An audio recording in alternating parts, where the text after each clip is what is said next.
দোস্তরে আবার হযরত কাব ইবনে মালিক রাদিয়াল্লাহু তাআলা বলেন, এখন যদি আমি রওনা করি রাসূলকে পথে পাইবো, কিন্তু রাসূলকে যুদ্ধের ময়দানে আমি পাবো না। রাসূল রওনা করে দিয়েছে, রাসূল আসছে, সাহাবারা যুদ্ধ শেষ আসছে। হযরত কাব ইবনে মালিক রাদিয়াল্লাহু তাআলা বলেন, আমি যতই কল্পনা করি রাসূল আসতেছে, ততই আমার ভিতরে ভয়, আমার ভিতরে চিন্তা, আমার ভিতরে পরেশান। রাসূলের সামনে কেমন করে আমি কাব ইবনে মালিক রাসূলের সামনে মুখ দেখাইব? আমার তো কোনো সমস্যা ছিল না, আমি জিহাদের ময়দান থেকে দূরে হয়ে গেলাম, আমি কি জবাব দিব, রাসূলকে কি বলবো? যতই দিন যায় ততই তার ভিতরে ভয় বাড়ে। হযরত কাব ইবনে মালিক রাদিয়াল্লাহু তাআলা এই চিন্তা নিয়ে পরিবারের সকলকে ডাক দিলেন, বসো।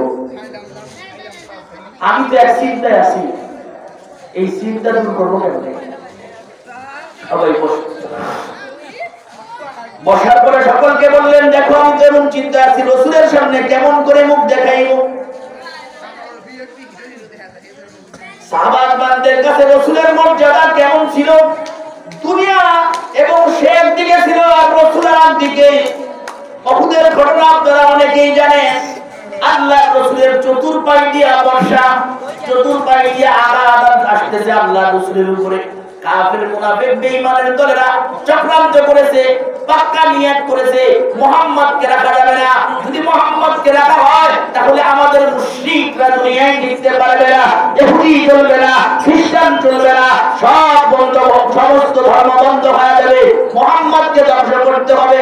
এজন্য চতুর্দিক থেকে আল্লাহ রাসূলের উপরে আঘাত। একজন সাহাবী নিজেকে ডাল বানায় রাসূলের কাছে দাঁড়ায় গেছে।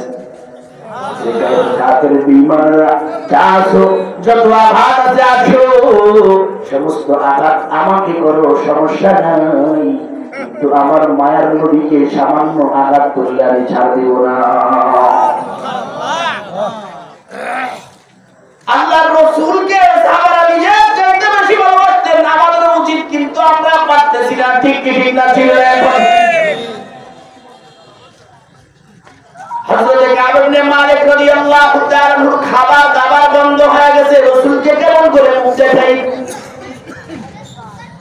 আল্লাহর রাসূল সাল্লাল্লাহু আলাইহি ওয়াসাল্লাম যখন মদিনার মধ্যে ঢুকলেন, মসজিদ নববীর মধ্যে যখন ঢুকলেন, রাসূলের নিয়ম ছিল মসজিদের মধ্যে যখন সফর থেকে আসতেন প্রথমেই মসজিদে ঢুকে 2 রাকাত নামাজ পড়তেন।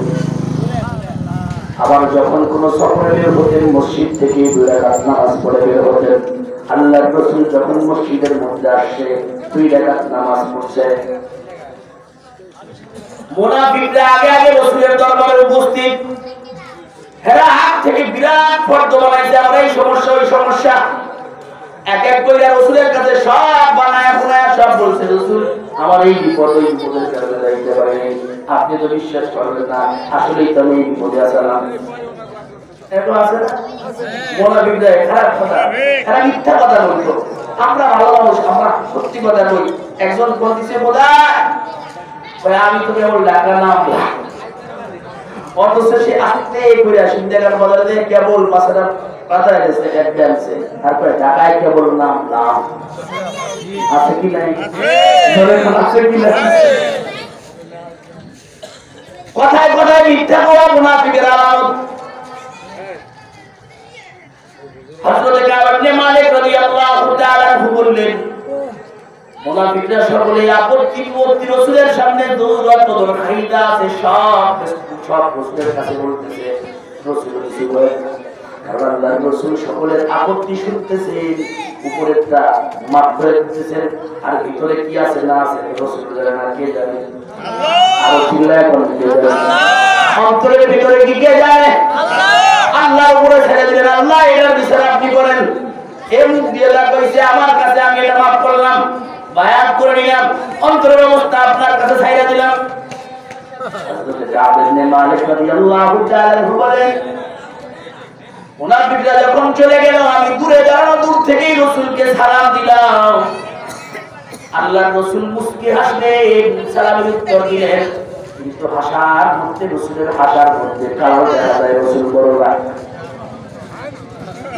হযরত কাব ইবনে মালিক মালিক বলেন, রাসূলের হাসার ভিতরে আমি বুঝতে পারলাম রাসূলের হাসার মধ্য দিয়ে রাগ হচ্ছে, রাগ প্রকাশিত হচ্ছে। আল্লাহর রাসূল বললেন, জান হিলাইয়া কাব ইবনে মালিক, ও কাব ইবনে মালিক এদিকে আসো, সামনে আসো। আমি হেঁটে হেঁটে রাসূলের সামনে গেলাম। আল্লাহর রাসূল বললেন, পিছনে পড়ছে কেন? কেন পিছনে পড়লা বলো না? যুদ্ধের ময়দানে পাইলাম না, পিছনে কেন পড়লে? আপনি মালিক রাদিয়াল্লাহু তাআলা বলে, পয়গম্বর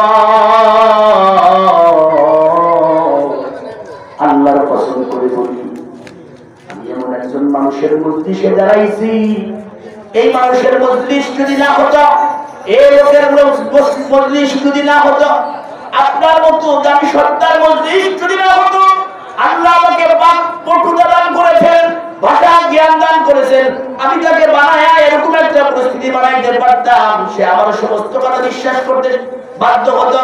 কিন্তু নবী আমার, আমি তো আপনার মজলিসে দাঁড়ানো, না না না, কোনো মিথ্যা কথাই আমার বলা যাবে না। আল্লাহর কসম, আমি তাবুক যুদ্ধে এমনি এমনি যাই নাই, কোনো কাজ আমার ছিল না। সুবহানাল্লাহ, আর জোরে জোরে বলা সুবহানাল্লাহ। এমনি আমি যাই নাই, কোনো কাজ ছিল না।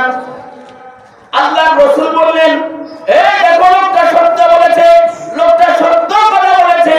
আল্লাহর রাসূল সকলকে শোনায় দিলেন লোকটা সত্য বলেছে। আল্লাহর রাসূল বললেন, ঠিক আছে তুমি যাও, আল্লাহ তোমার ব্যাপারে সুন্দর ফয়সালা হইলে আসবা, নচেত না। আল্লাহ তোমার ব্যাপারে যে ফয়সালা করে, এই ফয়সালা আমরা দেখতে চাই, তুমি চলে যাও। আপনি মালিক রাদিয়াল্লাহু তাআলা চলে গেলেন, নবীর কাছ থেকে চলে যায়, বিভিন্ন চিন্তা করে পেরেশানি হয়। কিছু দূর যাওয়ার পরে বনি সালামা গোত্রের লোকেরা তাকে চতুর্পাশ দিয়ে ঘিরে ধরে বলতেছে, কি ও কাব ইবনে মালিক, কান্না করলাম, কেমন কান্না করলাম? তুমি যে এমন একজন ভালো মানুষ, তোমার চরিত্রে কোনো কালো দাগ নাই, তোমার চরিত্রে কোনো বদনাম নাই, তুমি তো বদনামের কোনো কাজ করো নাই, ইতিপূর্বে তোমার সমস্ত কাজ প্রশংসনীয় ছিল, কারণ তুমি হলো গিয়া অনেক ভালো ভালো কাজের মধ্যে দিলা, সকলে তোমার উপরে খুশি। আজকে ওদের মতো তুমিও যদি একটু অজুহাত দেখাইতা, আল্লাহর রাসূল মাফ করে দিতেন, আল্লাহর রাসূল বায়াত দিয়ে দিতেন, আল্লাহর রাসূল ইস্তেগফার করতেন, মাফ করে দিত। কেন তুমি এই কাজটা করলা? কারণ মালিক রাদিয়াল্লাহু তাআলা বলেন, আমি তাদের কথা শোনার পর চিন্তা করলাম বড় ভুল করেছি, যাই আর একবার যাই, যায় রাসূলকে বলি, নবী আমার, আমি আপনার সামনে ইতিপূর্বে যা বলেছি সব মিথ্যা বলেছি, আসলে আমার অমুক কাজ ছিল। মালিক রাদিয়াল্লাহু তাআলা বলে, মনে মনে এটা চিন্তা করলাম, কিন্তু চিন্তা করেছে ঠিক। তারপরে তাদেরকে প্রশ্ন করলাম, ভাই আমার, এই যে কিছুক্ষণ আগে 80 জন মুনাফিক আল্লাহ রাসূলের কাছে বিভিন্ন বাহানা দিয়া চলে গেল, কও না রাসূল কি আমার মতো অন্য কাউরে এরকম কাজ করছেন, এরকম পয়সা দিয়েছেন? কয় আরো দুইজন দিয়েছে, আরো পয়সা দুইজন। আপনি মালিক রাদিয়াল্লাহু তাআলা বললেন, আমি যখন জিজ্ঞাসা করলাম, ভাই বলো না তারা কারা? কয় তারা হলো গিয়ে হযরতে মুরারা ইবনে বারওয়া আর হযরতে হিলাল ইবনে উমাইয়া, দুইজন এমন দুইজন সাহাবীর নাম তারা শোনায় দিল, যে দুইজন সাহাবী বদরের যুদ্ধে অংশগ্রহণ করেছে। হযরতে কাব ইবনে মালিক রাদিয়াল্লাহু তাআলা বলেন, এই কথা শোনার পর আমার মনটা আরো শক্ত হয়ে গেল, আমি ভালো কাজ করেছি, আমার মতো আরো দুই ভাই আমার মতো ভালো কাজ করেছে, অতএব আমরা যেহেতু 3 জন হয়ে গেছি, আল্লাহর ফয়সালার অপেক্ষায় থাকবো, রাসূলের কাছে আর মিথ্যা বলতে যাইব। বাড়িতে চলে গেলাম। এদিক দিয়ে বাড়িতে যাওয়ার পর সংবাদ পেলাম পুরা মদিনার মধ্যে রাসূল এলান করে দিয়েছে, ও মুসলমান, কোন মুসলমান এই 3 লোকের সঙ্গে কথা কইবা না, কোন মুসলমান এই 3 লোকের সাথে কথা কইবা না, বেচাকেনা করবা না, তাদের পাশাপাশি চলবা না, তাদেরকে ভিন্ন ছেড়ে দিবা। হযরতে কাব ইবনে মালিক রাদিয়াল্লাহু তাআলা বলে, এই কথা যখন এলান হয়ে গেল, কেউ আমাদের সঙ্গে কথা কয়, সালাম দিলে উত্তর দেয়। আমি তো যুবক ছিলাম, আমার ওই 2 সাথী ভাই এই সংবাদ পাওয়ার পর ঘরের মধ্যে ঢুকে কান্না শুরু করে দিছে, আর কান্না বন্ধ হয়। কিন্তু আমি তো যুবক, আমি রোডে যাইতাম, সকলকে যারা পাইতাম তারই সালাম দিতাম, বড় দিতাম না ছোট দিতাম না, যারা পাইতাম সালাম দিতাম, কিন্তু কেউ আমার সালামের উত্তর দিত না।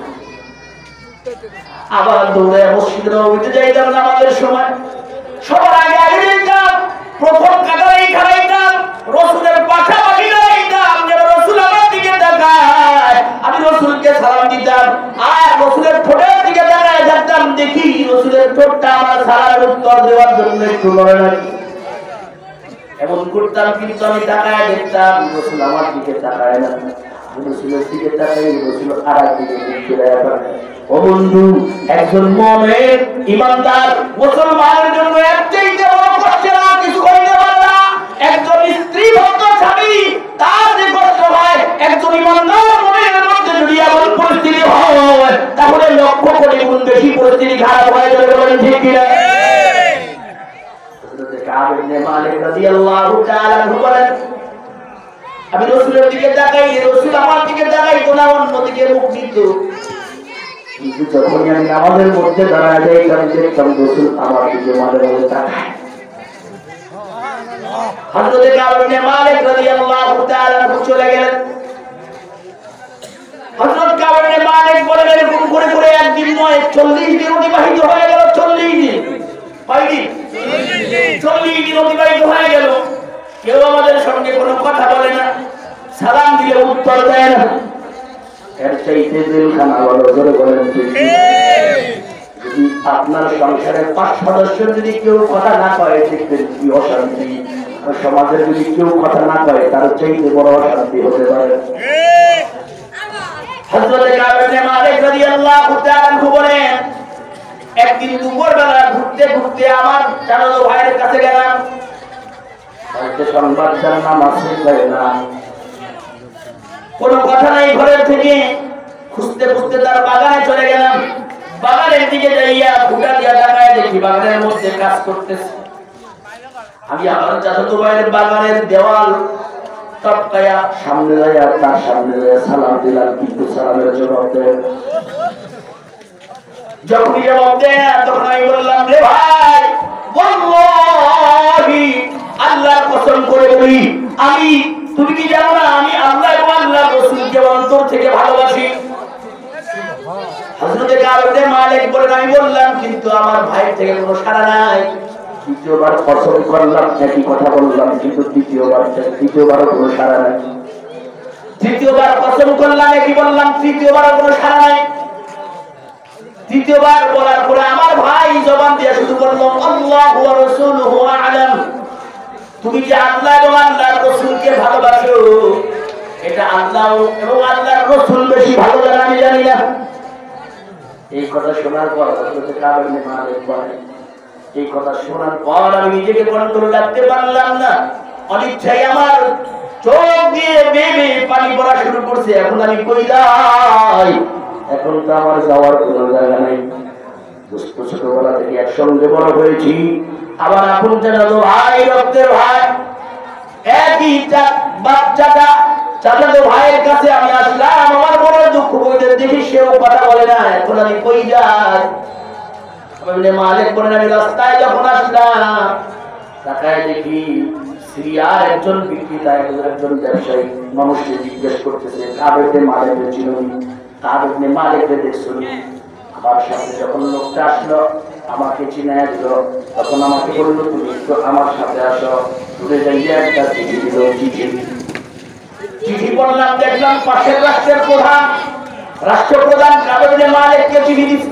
হে কাব ইবনে মালিক, বর্ষবছর আপনার ব্যাপারে তো আমরা জানি আপনি চাইতে ভালো মানুষ নাই, আপনি একজন সাধু মানুষ, ভদ্র মানুষ, কিন্তু শুনছি আপনার থাকি মুহাম্মদ সাল্লাল্লাহু আলাইহি ওয়াসাল্লাম আপনার সঙ্গে খারাপ আচরণ করে, আপনার সঙ্গে রূঢ় ব্যবহার করে।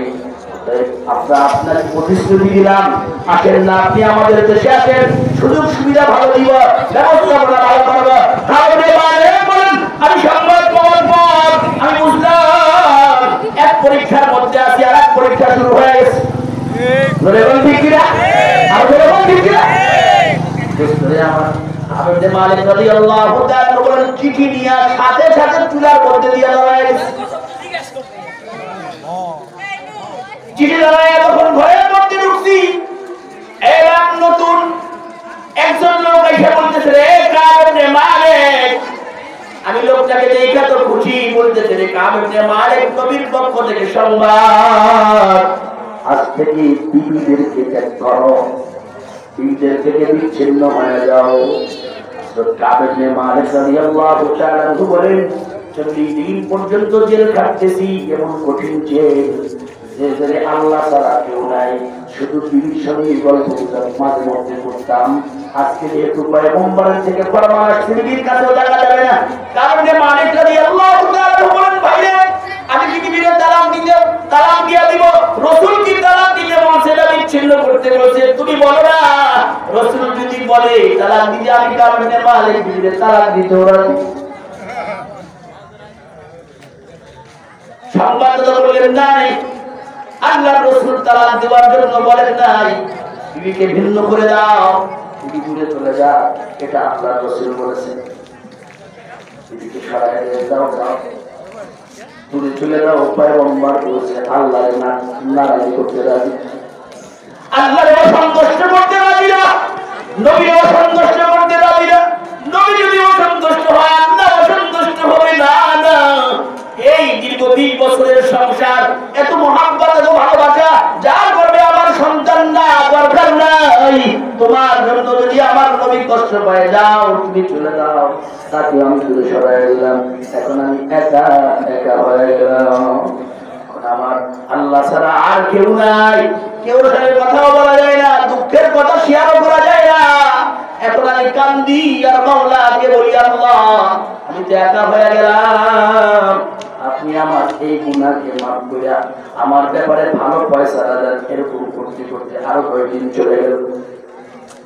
ব্যাপারটা বুঝতে কি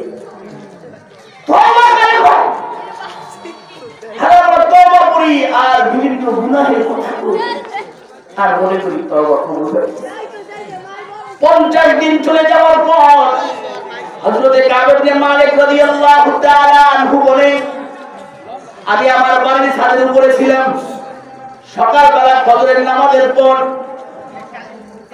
যখন ছাদের উপরে বসা, এমন সময় সংবাদ পাইলাম, হে কাব ইবনে মালিক, সংবাদ গ্রহণ করো। সুবহানাল্লাহ, আরো জোরে সুবহানাল্লাহ। লোক পুরাই সওয়ার করিয়া আসিয়া আমার সামনে, তার ঘোড়া এত জোরে চলে, তার আওয়াজ তার চাইতে বেশি জোরে চলে। সে দূর থেকে বলতে বলতে আসতেছে, কাব ইবনে মালিক, সুসংবাদ গ্রহণ করো, কাব ইবনে মালিক, সুসংবাদ গ্রহণ করো। আমার সামনে আসলো, সালাম করে বলল, কাব ইবনে মালিক, সুসংবাদ গ্রহণ করো, আল্লাহ তোমাদেরকে মাফ করেছে। এই সংবাদ যখন আমাকে দিয়েছে, আমার শরীরে যে জামাটা ছিল, কসম আল্লাহর, আমার শরীরে ওই জামা ছাড়া দ্বিতীয় কোনো পোশাক আমার ছিল না। আমার শরীরের জামা তার গায়ে পরাইয়া দিলাম, তার শরীরে আমার গায়ে জামা পরাইয়া বললাম, ভাই রে, এমন সুসংবাদ দিছো, তোমাকে আমার যা আছে সব দিয়ে দিই, শরীরের মধ্যে যা আছে সব দিয়ে দিই, পয়গম্বরের দরবারে যেতে হবে। এখন আমি চিন্তা করে গেলাম, এখন আমি পয়গম্বরের দরবারে যেতে হবে, খালি গায়ে যাইতে হবে, কেমনে যাবো? আল্লাহর রাসূল কি বলেন, আমি একজনের কাছে হাওলাত করে একটা জামা, তার একটা ধার করে জামা দিয়ে রাসূলের দরবারে চলে গেলাম। যাই দেখি সকলে খুশি, পথ থেকে আমাকে স্বাগত জানাই গেছে, স্বাগত। যেমন মুজাহাদা, যেমন কুরবানি, ওরকম রব্বে কারীমের মেহেরবানি। 50 দিন পর্যন্ত রব্বে কারীমের দরবারে কাঁদছে। আল্লাহ নিজেই বলছে, তাদের অন্তরটা সংকীর্ণ হয়ে গেছে, বিশাল প্রশস্ত পৃথিবী হওয়ার পরও তাদের হৃদয়টা একেবারে সংকীর্ণ হয়ে গেছে। আল্লাহ পাক রব্বুল আলামিন তাদের অবস্থা দেখে তাদেরকে মাফ করে দিয়েছেন। নবীর দরবারে যাওয়ার পর নবী বলতেছে, রে কাব ইবনে মালিক, তোমার জন্মের পর থেকে পর্যন্ত যত সুসংবাদ শুনেছ, তার চাইতে দামি সুসংবাদ আজকে তুমি শুনো। ইবনে মালিক বলেন, নবী গো, সংবাদটি আপনার পক্ষ থেকে না স্বয়ং মালিক আল্লাহর পক্ষ থেকে? আল্লাহর রাসূল বললেন, আমার পক্ষ থেকে নয়, আল্লাহর পক্ষ থেকে সুসংবাদ। আল্লাহ তোমার তওবা কবুল করেছেন। কাব ইবনে মালিক বলেন, নবী আমার, আল্লাহ আমার তওবা যখন কবুল করেছি, আমার চাইতে বড় খুশি আর কেউ নাই, কারণ আমার মালিক আমার উপরে খুশি। আমি আজকে সবচেয়ে খুশি। নবী আমার আজকের এই খুশির দিনে আমি একটা জিনিস দান করতে চাই। আল্লাহ রাসূল বললেন কি দান করতে চাও? আল্লাহ রাসূলকে কাব ইবনে মালিক রাদিয়াল্লাহু তাআলা বললেন নবী আমি সারা আমার যত সম্পত্তি আছে সব আল্লাহর রাস্তায় দান করতে চাই। सब दिया दिनू जूत मेरा फलक मेरा तो सब मेरा जमीन मेरी अगर एक तू नहीं मेरा तो कोई शाही नहीं मेरी अगर एक तू नहीं मेरा तो कोई शाही नहीं मेरी रब তুমি যদি আমার হও সব আমার তুমি যদি আমার না হও পুরো পৃথিবী আমার নামে থাকলেও কিছুই না আমার ঠিক কিনা নবী কয় না সব দেওয়া লাগবে না কিছু সম্পদ রাখো তাহলে আমার খাবারের জমিটা রেখে দেই। আল্লাহ রাসূল বলেন হ্যাঁ দিয়া সব আল্লাহর রাস্তায় দান করলেন। নবী আজকে তো বাবা আল্লাহ কবুল করেছেন, শুধু কবুল করেন নাই কোরআনের বড় দুইটা আয়াতের মধ্যে আল্লাহ সমাধান দিয়ে দিয়েছেন। নবী এই প্রশংসাই যাবে আপনার সামনে, আপনি নবী আল্লাহ নবী আপনার সামনে একটা অঙ্গীকার করতে চাই। অঙ্গীকার হলো নবী আজ থেকে জীবনে যত পরিস্থিতি হোক না কেন, যেমন ব্যবস্থা হোক না কেন, জীবন চাইতেও যদি চায় আজ থেকে নবী আপনার সঙ্গে অঙ্গীকার করলাম জীবনে কোনোদিন মিথ্যা বলবো না। যদিও আপনার কাছে মিথ্যা বলতাম আপনার মন খুশি হইতো ঠিক, কিন্তু কয়েকদিন পরে রাগ হইতেন। সত্যি বলেছি আপনি আমার উপরে কষ্ট পেয়েছেন, কিন্তু কষ্ট এখন চলে গেছে। কথা ঠিক না ঠিক? আমার তাহলে এরকম তওবার সাথে কোন মুসল্লি, কোন আল্লাহর বান্দা, কোন আল্লাহর বান্দি তওবা করে অন্তরকে পরিষ্কার করে 5 ওয়াক্ত নামাজের আগে তওবা করে অন্তর থেকে তওবা করে অন্তরের সমস্ত কুচিন্তা বাদ দিয়া 5 ওয়াক্ত নামাজের আগে নামাজ যদি দাঁড়ায় তাহলে এই মুসল্লি 40 ওয়াক্ত নামাজ 40 দিন নামাজ পড়লে এই মুসল্লি আল্লাহর ওলি হয়ে যাবে। ঠিক কি ঠিক না ছিল? এর মানলে অন্যায় করবে, এই লোকটাকে মানলেও অন্যায় করবে। দ্বিতীয় প্রশ্ন জাহান্নামী হইলা কেন? অলাক মুতইমুকুম মিসকিন বাইরানা আমরা দুনিয়ার মধ্যে মিসকিনদেরকে খাওয়াইতাম না, এরকম কয়েকটা কথা আছে বন্ধু। তাহলে একটার উপরে যদি আমরা আমল করতে পারি তাহলে আস্তে আস্তে করে সব চলে আসবে। যার নামাজ ঠিক তার দুনিয়ার সমস্ত অন্যান্য শরীয়তের কাজগুলো ঠিক চলে করে ঠিক না। রাসূল বলেছেন যে ব্যক্তি নামাজ ঠিক করলো সেটার দিনকে ঠিক করলো, যে ব্যক্তি নামাজকে নষ্ট করলো সেটার দিনকে নষ্ট করলো।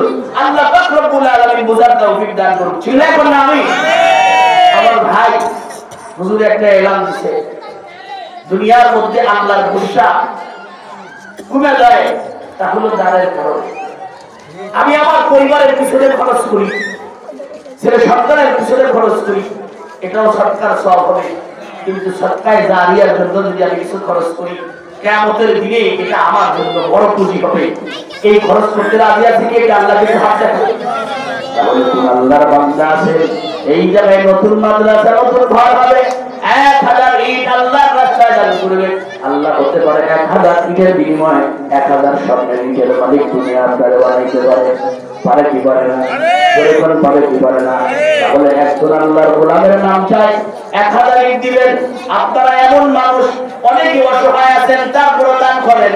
আল্লাহর ফজলে আপনারা আপনাদের দানকে আবার দিয়াও দেন। আল্লাহ